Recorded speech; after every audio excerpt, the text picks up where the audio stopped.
আসসালামু আলাইকুম ওয়া রাহমাতুল্লাহি ওয়া বারাকাতুহু নাহমাদুহু ওয়া নুসাল্লি আলা রাসূলিহিল কারীম আম্মা বাদ ক্বালা আল্লাহ সুবহানাহু ওয়া তাআলা ইন্নাল্লাহা তাআলা ইয়াকুলু ইয়া ইবনে আদম নিশ্চয় আল্লাহ রাব্বুল আলামিন বলেন, হে আদম সন্তান, তাফাররাক লি ইবাদাতি, তোমার অবসর সময়কে আমার ইবাদতের জন্য তুমি কাজে লাগাও। আমলা সাদরাকা গিনা, যদি তুমি সেটা করো তাহলে আল্লাহ রাব্বুল আলামিন তোমাকে, তোমার সিনাকে, তোমার অন্তরকে পরিতৃপ্ত করে দিবেন, তোমাকে ধনবান বানিয়ে দিবেন, তোমাকে ধনী বানিয়ে দিবেন।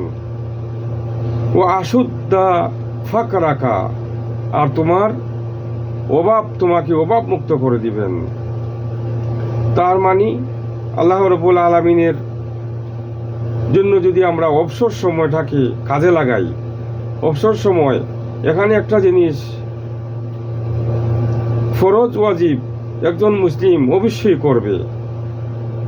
ফরজ ওয়াজিবের পরে যে নফল ইবাদত রয়েছে, নফল, এই নফলের কথা বলা হচ্ছে বিশেষ করে, যে এই নফল সময়টা তুমি দিনের শিক্ষা করবে, আল্লাহর ইবাদত করবে, কোরআন তিলাওয়াত করবে।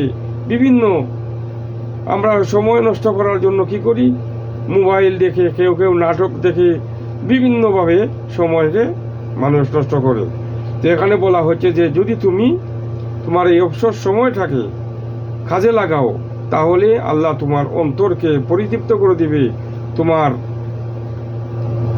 তোমাকে ধনবান বানিয়ে দিবে, আর তোমার সমস্ত অভাব তিনি তোমাদেরকে মুক্ত করে দিবেন। অভাব থেকে আল্লাহ রাব্বুল আলামিন আমাদেরকে মুক্ত করবেন।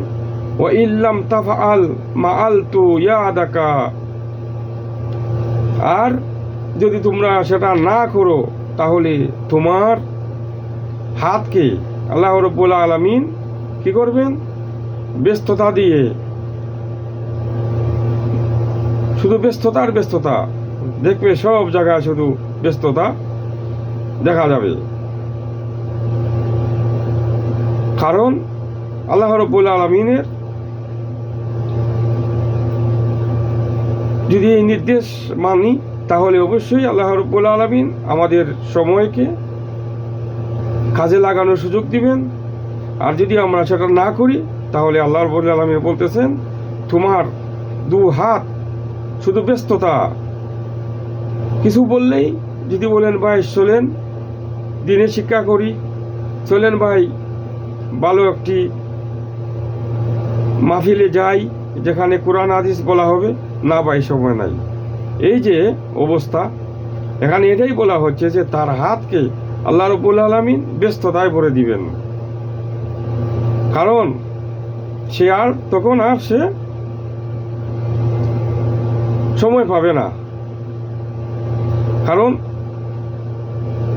যেহেতু সে সময়টাকে কাজে লাগাচ্ছে না, সেই জন্য আল্লাহ রাব্বুল আলামিনও তার সময়কে, তাকে আর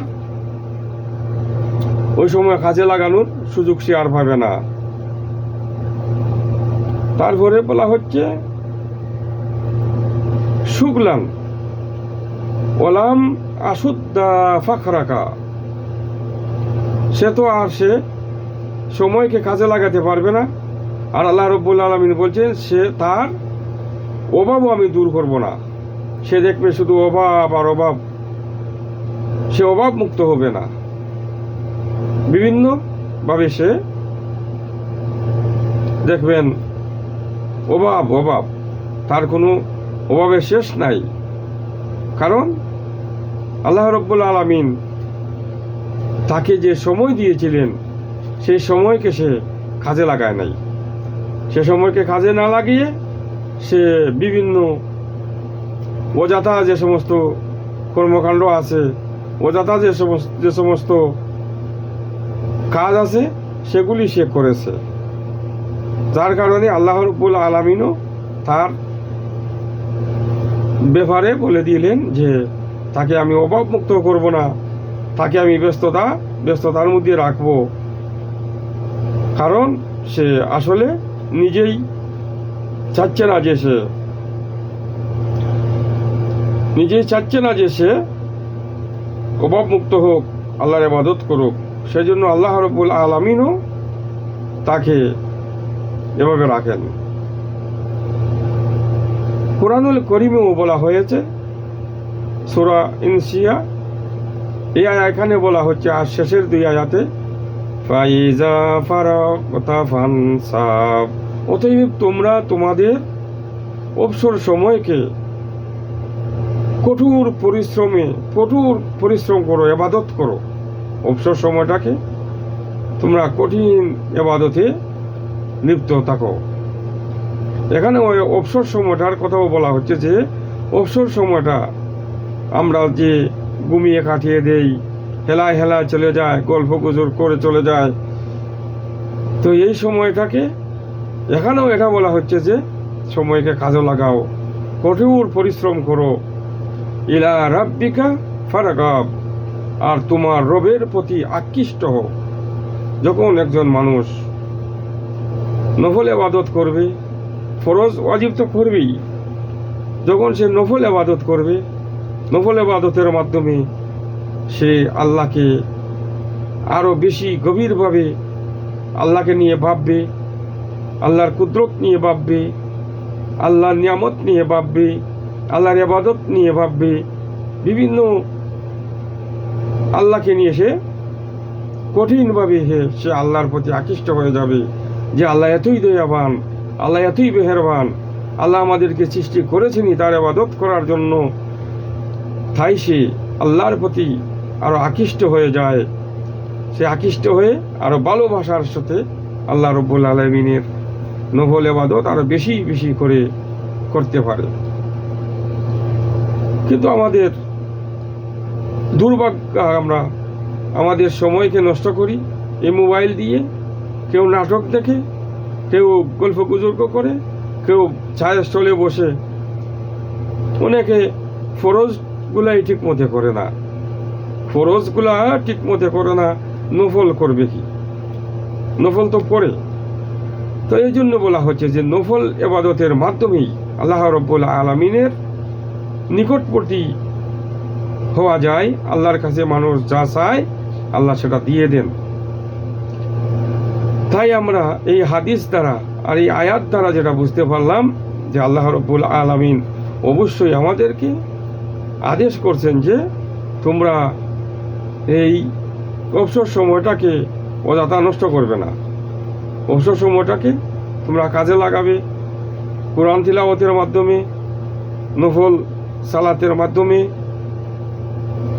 আরও বহু রয়েছে দিন শিক্ষার মাধ্যমে। দিন শিক্ষা খুবই গুরুত্ব, দিনের শিক্ষা এটা ফরজ, প্রত্যেকটা মুসলিমের জন্য ফরজ। দিনের শিক্ষা করা প্রত্যেকটা মুসলিম, এই দিনের শিক্ষা করা ফরজ। তো অবসর সময় যদি আমরা কোরআনের একটি আয়াত পড়ি, কোরআনের একটি তর্জমা যদি পড়ি, হাদিসের একটা তর্জমা পড়ি, তাহলে এটা অবশ্যই ফায়দা, দিন শিক্ষা হলো। এগুলাই বলা হচ্ছে যে তোমরা এই আল্লাহর ইবাদতে তোমরা সবসময় ব্যস্ত থাকবে, দুনিয়া নিয়ে ব্যস্ত থাকবে না। আমরা তো শুধু দুনিয়া নিয়ে ব্যস্ত, সব কিছু দুনিয়া কেন্দ্রিক।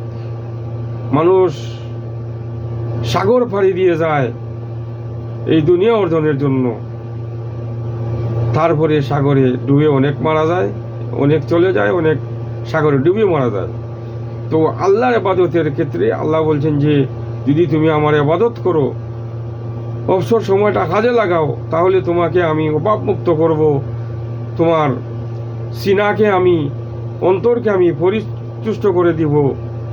তো এগুলা আমরা আসলে এগুলার দিকে আমরা নাই, এগুলা না আমরা ওয়াজ মাহফিলে শুনি, না আমরা নিজে এগুলা পড়ি। খুব কম মানুষ এগুলা নিয়ে আলোচনা করে, এগুলা নিয়ে চিন্তা ভাবনা করে। তাই আমরা দুনিয়ার জন্য পাগল, যে উদ্দেশ্যে আমাদেরকে আল্লাহ রাব্বুল আলামিন সৃষ্টি করলেন, যে উদ্দেশ্যে আল্লাহ রাব্বুল আলামিন আমাদেরকে পৃথিবীতে পাঠালেন। আল্লাহ কি বলেছেন? ওয়ামা খালাকাতুল জিন্না ওয়াল ইনসা ইল্লা লিয়াবুদুন। সূরা জারিয়াতের 56 নম্বর আয়াতে আল্লাহ বলে দিলেন যে জিন এবং ইনসান মানুষকে আমি এই জন্য সৃষ্টি করেছি যে তারা আমার ইবাদত করবে, সর্বক্ষণ তার ইবাদত করা, মানে প্রত্যেকটি কাজ আল্লাহর হুকুম অনুযায়ী করা, যা আল্লাহ নিষেধ করেছেন তার নিষেধ থেকে বাঁচা।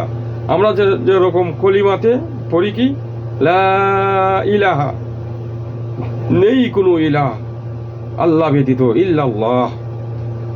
এভাবে আমরা ইবাদতের ক্ষেত্রেও আমরা এভাবে আল্লাহ যা বলেছেন সেটা আমরা করব, আল্লাহ যা নিষেধ করেছেন সেটা থেকে বেঁচে থাকব।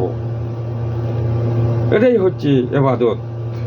এই জন্যই আল্লাহ রাব্বুল আলামিন জিন এবং ইনসানদেরকে সৃষ্টি করেছেন।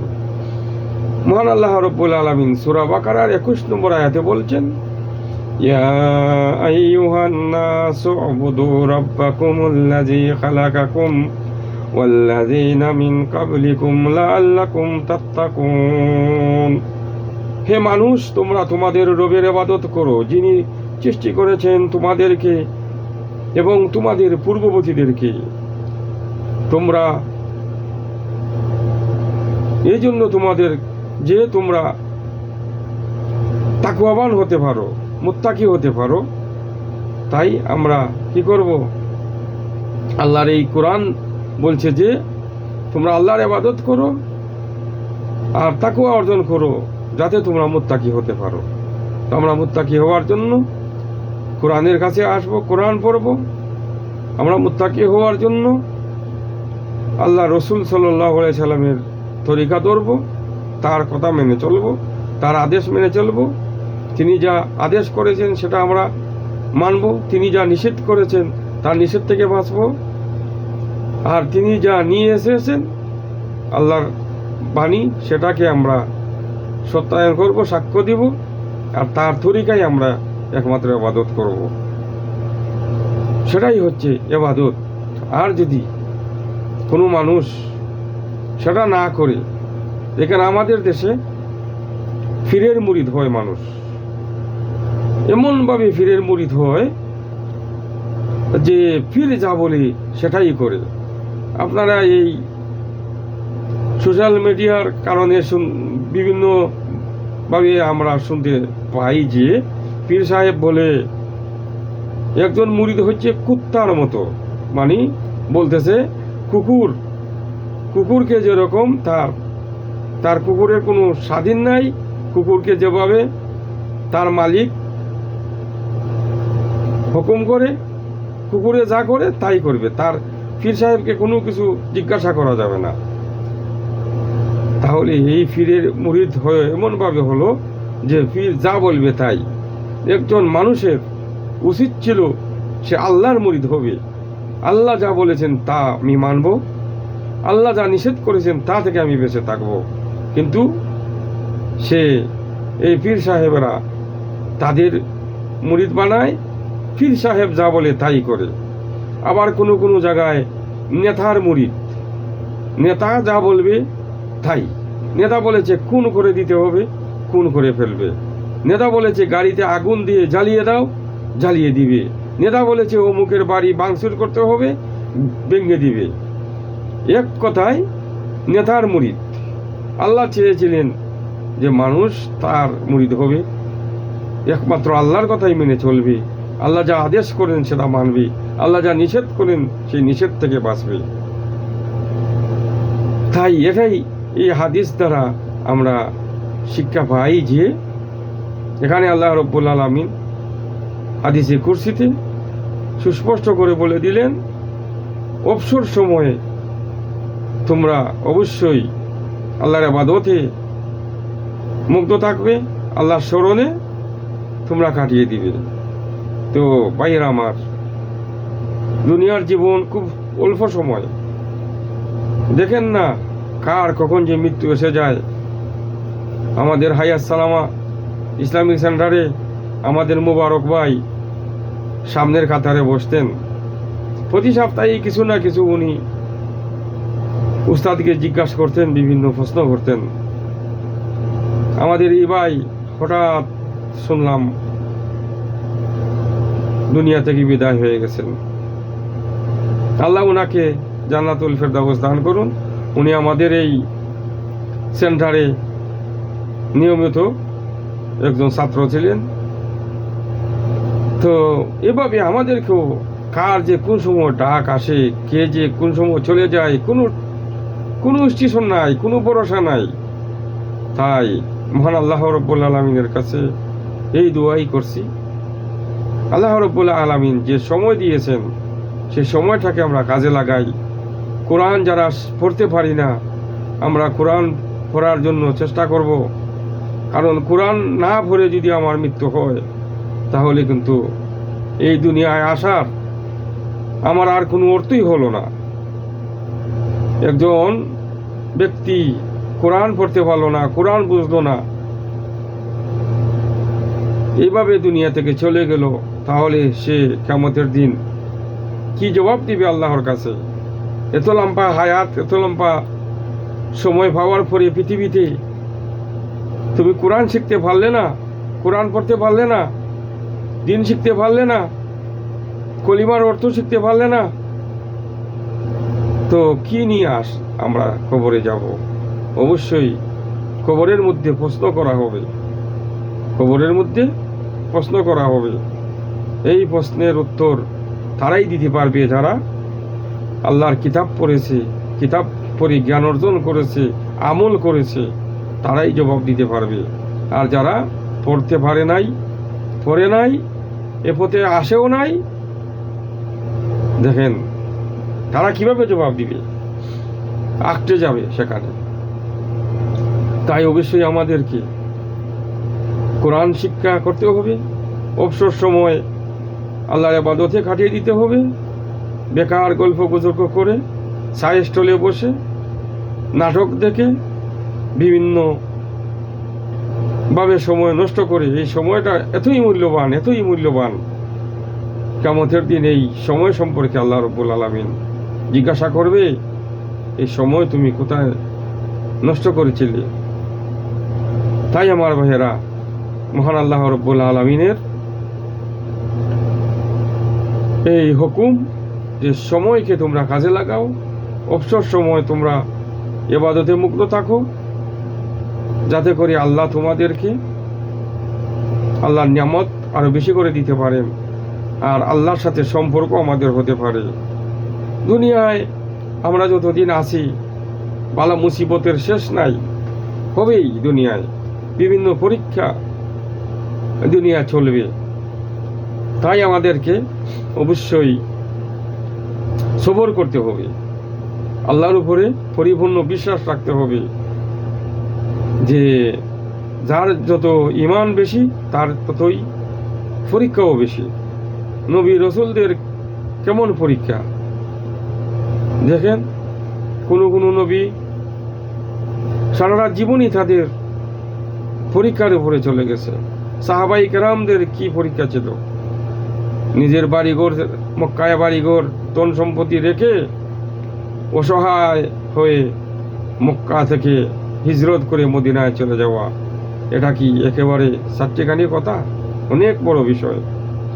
যে জায়গার আপনার জন্মস্থান, যেখানে আপনার বাড়িঘর, যেখানে আপনার সয় সম্পত্তি, আত্মীয় স্বজন, সব কিছু রেখে শুধুমাত্র একমাত্র আল্লাহর ভালোবাসায়, ইসলামের ভালোবাসায়, রসুল সাল্লাল্লাহু আলাইহি সাল্লামের ভালোবাসায় এসব কিছু তারা ত্যাগ করেছেন। তাই ইমানের পরীক্ষা চলবেই। তবে আল্লাহর কাছে আমরা এই দোয়া করব, আল্লাহ আমাদের সব কিছু তুমি সহজ করে দিও। হে আল্লাহ, আমরা ওই রকমের ইমান আমাদের নাই যে আমরা পরীক্ষার সম্মুখীন হয়ে পরীক্ষায় উত্তীর্ণ হতে পারবো। হে আল্লাহ, তুমি আমাদের সব কিছুকে সহজ করে দিও। কবরের মধ্যে যখন আমাদেরকে রাখা হবে, তখন আমাদেরকে যা জিজ্ঞাসা করবেন আমরা যেন জবাব দিতে পারি, আর আমরা যেন কোরআন পড়তে পারি, কোরআন সহি শুদ্ধভাবে পড়তে পারি, দিনের দাওয়াতি কাজে যেন আমরা সব সময় লেগে থাকতে পারি, ইলম অর্জনের কাজে যেন আমরা লেগে থাকতে পারি, মানুষের সাথে যেন আমরা সদাচরণ করি, কারো প্রতি যেন আমরা জুলুম না করি, আমাদের নফসের উপরে যেন জুলুম না করি, শিরিক থেকে যেন আমরা বেঁচে থাকি, বেদাত থেকে যেন আমরা বেঁচে থাকি, আর মৌতের জন্য যেন আমরা সবসময় প্রস্তুত থাকি, কারণ যে কোনো সময় মালাকুল মৌত আসতে পারেন। সে কথাই মহান আল্লাহ রব্বুল আলামিন আমাদেরকে শিখিয়ে দিয়েছেন যে তোমরা সবসময় মৃত্যুর জন্য প্রস্তুত থাকো, কারণ মৃত্যু যে কোনো সময় আসতে পারে। কিয়ামতের দিন সেই ব্যক্তি সফল হবে যে দুনিয়ায় আল্লাহর ইবাদত করে গেছে আর আল্লাহ তার উপরে সন্তুষ্ট, সেও আল্লাহর প্রতি সন্তুষ্ট। তাই আমাদেরকে আল্লাহর সে পথেই চলতে হবে। সেই দোয়া, সেই দাওয়া মহান আল্লাহ রাব্বুল আলামিনের কাছে করছি। সুবহানাকা আল্লাহুম্মা বিহামদিকা আশহাদু আল্লা ইলাহা ইল্লা আনতা আস্তাগফিরুকা ওয়া আতুবু ইলাইক। আসসালামু আলাইকুম ওয়া রাহমাতুল্লাহ।